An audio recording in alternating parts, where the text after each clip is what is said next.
Do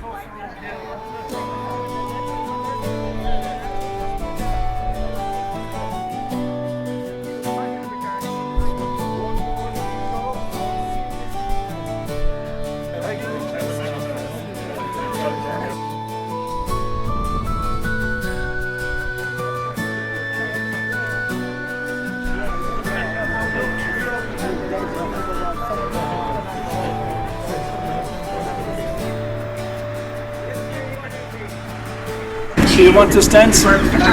We want to save, right? If this was any place in Dublin or elsewhere, it would be saved. And Limerick Council have decided to knock it just like that.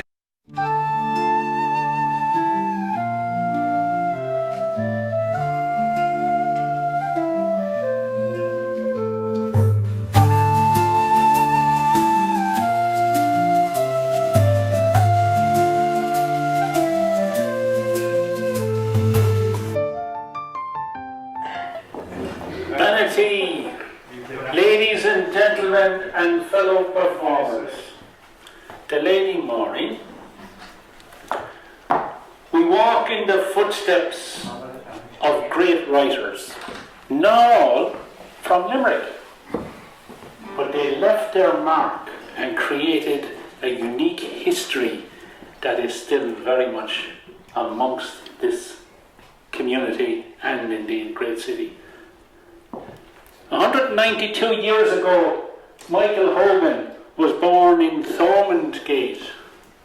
Although some say it was actually in 1828, others claim it was 1826. He himself claimed it was 1832 because he could vividly remember the famine burial plots of Black 1847.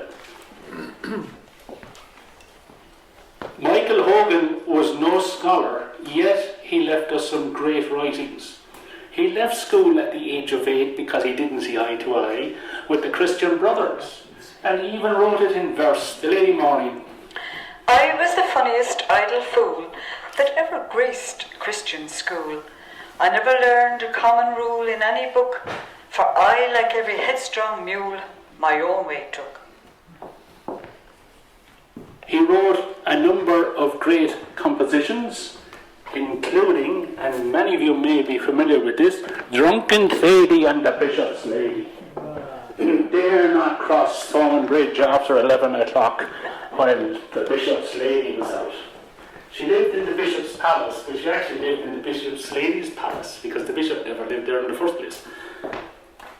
He was noted for writing Lays and Legends of Thomond, which he published initially in 1865, reprint in 1870, and a new edition in 1880. And at the time of his death in 1899, he was actually working on a new volume of Lays and Legends of Thomond. He also wrote The Land of Munster and the fictional character Sean Scoop. You may have heard of him. He didn't see eye to eye with his mother. He was one of 6 boys, and he just didn't see eye to eye with his mother. Lady Maureen. I might as well have been born and reared in a war camp, on account of those increased hostilities between my Dalcassian father and my Puritan mother.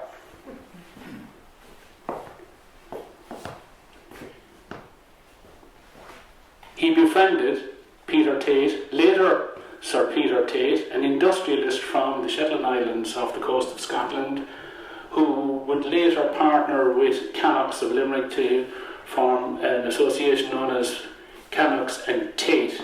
Went on to become knighted and was Mayor of Limerick on no fewer than 3 occasions, and even had the tower, the spire, the clock tower, was built in his honour during his lifetime.